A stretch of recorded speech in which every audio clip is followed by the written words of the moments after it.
बिस्मिल्लाहिर्रहमानिर्रहीम। अस्सलाम वालेकुम student, this is Atif Mahmood. तो आज बेटा आपको मैं बहुत ही इंपॉर्टेंट एक्सरसाइज समझाने जा रहा हूं जो कि है एक्सरसाइज 6.2। एग्जाम्स के पॉइंट ऑफ व्यू से बहुत इंपॉर्टेंट एक्सरसाइज है। इसमें से शॉर्ट भी आएगा, इसमें से लॉन्ग भी आएगा। ठीक है, तो आज हम करेंगे क्वेश्चन नंबर 1 से 4 क्वेश्चन तक। ये जो है ये अनग्रुप डेटा के क्वेश्चन होंगे, तो हम क्वेश्चन नंबर 4 तक आज करेंगे। तो इसी तरह सो ऑन हम 5, 6, 7 and 8, 9, 10 and up to so on. तो चलें जी, सबसे पहला टॉपिक आपका, सबसे पहला क्वेश्चन है जी एक्सरसाइज 6.2 का। वो है जी question number 1, what do you mean by measures of central tendency. तो पहला क्वेश्चन उसने क्या पूछा है कि व्हाट इज सेंट्रल टेंडेंसी। अब सेंट्रल टेंडेंसी को समझते हैं पहले, तो इसकी पहले डेफिनेशन याद करनी है। The value around which the data tends to revolve or concentrate is called the central value of the data. वो वैल्यू जिसके अराउंड पूरे का पूरा डेटा रिवॉल्व करे, ठीक है, उसको बोलते हैं सेंट्रल वैल्यू। मतलब ऐसी वैल्यू जिसके इस तरफ कुछ वैल्यूज है, जिसके इस तरफ कुछ वैल्यूज है, और वो जो वैल्यू है ना वो बिल्कुल दरमियान में मौजूद हो, ऐसी वैल्यू को बोलते हैं सेंट्रल वैल्यू। और सेंट्रल वैल्यू मालूम करने के लिए the method used to find this central value are called measures of central tendency. तो वो तरीके जिनको हम इस्तेमाल करते हैं इस सेंट्रल वैल्यू को फाइंड करने के लिए, उन मेथड्स को बोलते हैं मेजर्स ऑफ सेंट्रल टेंडेंसी। तो ये आपके इस क्वेश्चन का आंसर हो गया।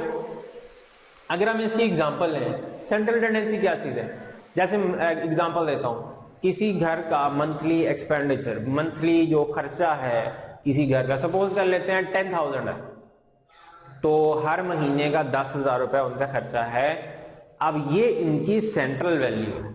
अब हो सकता है किसी मंथ में ये 10,000 से ज्यादा भी हो जाए या किसी मंथ में 10,000 से कम भी हो जाए, लेकिन जो सेंट्रल वैल्यू है ना वो है उनकी 10,000। ठीक है, this is the central value जिसके अराउंड सारे का सारा डेटा रिवॉल्व करता है। एक स्टूडेंट है वो 6 घंटे रोजाना पढ़ता है। अब वो एग्जैक्ट 6 घंटे नहीं पढ़ेगा, या तो कभी हो सकता है कि वो ज्यादा पढ़ ले, 6 घंटे से ज्यादा पढ़ सकता है।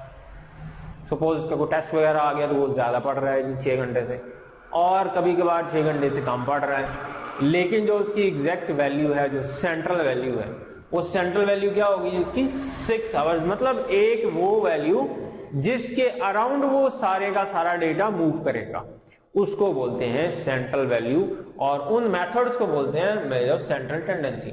और वो मेथड है 6, arithmetic mean, median, mod, geometric mean, harmonic mean और क्वार्टाइल्स। तो ये आपका क्वेश्चन नंबर 1 को what is central tendency, measures of central tendency. Question number 2 में सारी की सारी इन्हीं डेफिनेशंस को आपने लिखना है। तो आज पहले तो मैं आपको जो क्वेश्चन करवाना है वो है अरिथमेटिक मीन का। पहली डेफिनेशन है arithmetic mean, question number 2। Arithmetic mean की डेफिनेशन समझ लें, ये बुक पे थोड़ी सी लेंथी लिखी हुई है, मैंने आसान से करके लिख दी है।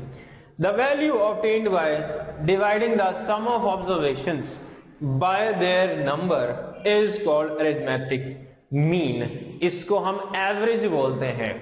मतलब आपने क्या करना है, तमाम वैल्यूज को प्लस करना है, टोटल पे डिवाइड कर देना है। तो आपको इसका फॉर्मूला भी याद करना है। तो फॉर्मूला इसका क्या होता है, अरिथमेटिक मीन को x बार से रिप्रेजेंट करते हैं, किसी डेटा की central value which is arithmetic mean. तो फॉर्मूला है सिग्मा एक्स ओवर, ये है अनग्रुप के लिए। ग्रुप के लिए फॉर्मूला बन जाएगा sigma F x over sigma F. इसी तरह बाकी जो डेफिनेशन हैं ये आपने लिखनी है। आज मैं आपको सिर्फ अभी अरिथमेटिक मीन समझा रहा हूं, क्योंकि हमारा क्वेश्चन भी जो है ना वो अरिथमेटिक मीन का है। ठीक है, तो अब चलते हैं क्वेश्चन नंबर 3 पे। बहुत दफा पेपर में आया हुआ है, अच्छी तरह देख लें, ये बहुत ही आसान सवाल है, हलवा क्वेश्चन है। Question number 3, find the arithmetic mean of the following data. आपको डेटा गिवन है, आपने सिर्फ उसका अरिथमेटिक मीन निकाला। ये डेटा है जी, आपको कुछ वैल्यूज गिवन है, आपने इसका अरिथमेटिक मीन निकालना है। क्या करना है, पहले फॉर्मूला लिखना है। फॉर्मूला क्या होता है अरिथमेटिक मीन का, x bar equal to sigma x over n. मतलब वैल्यूज को सम करना है, टोटल वैल्यूज पे डिवाइड कर देना है। सब वैल्यूज को प्लस किया, टोटल वैल्यूज है 8 पे डिवाइड करते हैं। इसका सम आगे 196 ओवर 8 डिवाइड कर दिया। लो जनाब, क्वेश्चन सॉल्व। और ये शॉर्ट क्वेश्चन 2 मार्क्स का बहुत दफा पेपर में आया हुआ। ठीक है, अच्छी तरह देख ले। सेकंड पार्ट, सम निकालना है जी आपने, पहले टोटल पे डिवाइड कर देना है, सिग्मा एक्स ओवर एन, तो x bar equal to sigma x, sigma x इसका सबका प्लस करके आंसर आता है 2030। इसको 7 पे डिवाइड, वैल्यूज कितनी 1 2 3 4 5 6 7, तो 7 पे डिवाइड कर देना है, तो ये आपका इसका अरिथमेटिक मीन आ जाएगा। शॉर्ट क्वेश्चन है, तो इस तरह आपने अरिथमेटिक मीन फाइंड करना है फॉर अनग्रुप डेटा। ठीक है, तो ये है आपका क्वेश्चन नंबर 3। चलते हैं क्वेश्चन नंबर 4 पे। क्वेश्चन नंबर 4 क्या है? For each data in question number 3 find arithmetic mean by indirect method. तो आपने इनडायरेक्ट मेथड से अरिथमेटिक मीन निकालना है, डेटा क्वेश्चन नंबर 3 का यूज करना है। अब डायरेक्ट मेथड हमने कर लिया क्वेश्चन 3 में, अब इनडायरेक्ट मेथड। तो इनडायरेक्ट मेथड का सबसे पहले आपको फॉर्मूला याद होना चाहिए। इनडायरेक्ट मेथड का फॉर्मूला होता है ये a plus sigma d over n. ठीक है, अब इसमें a क्या चीज है, इसमें सिग्मा डी क्या चीज है, तो हमने a फाइंड करना है, सिग्मा डी फाइंड करना है। उसके लिए हमने क्या करना है कि आपने एक छोटा सा ऐसा टेबल बना लेना है। आपको जो वैल्यूज गिवन होगी वो हमारी वैल्यूज होंगी x, पहला कॉलम x का बनाना है, दूसरा कॉलम बनाना है d। अब d होती है डेविएशंस, किसी भी कांस्टेंट से वैल्यूज का डिफरेंस, इसको बोलते हैं डेविएशन। ठीक है, तो डेविएशन कैसे निकालते हैं, x माइनस है। अब a क्या चीज है, a होता है अज्यूम्ड मीन। आपने इन तमाम वैल्यूज में से किसी एक वैल्यू को a का नाम दे देना है। बिल्कुल ऐसे ही है जैसे किसी क्लास में से मैं किसी बच्चे को मॉनिटर या प्रीफेक्ट प्रोनाउंस कर देता हूं कि भाई ये आज का आपका मॉनिटर है या प्रीफेक्ट है।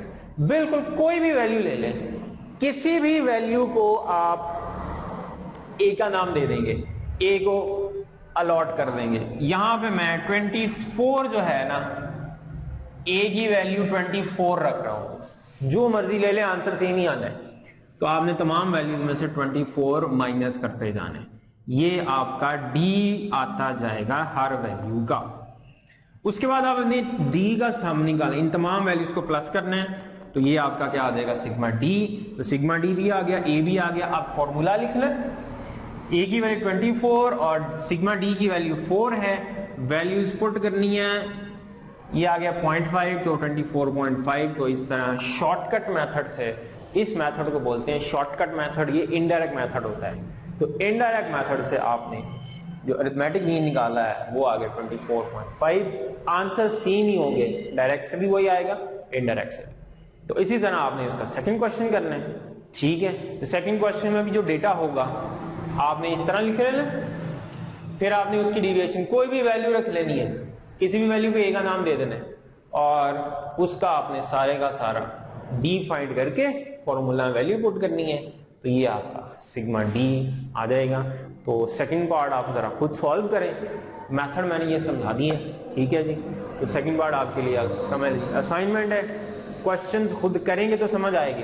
अब इसी मेथड को सामने रखें, क्वेश्चन पे अप्लाई करें, वैल्यू चेंज है, फॉर्मूला वही लगते हैं।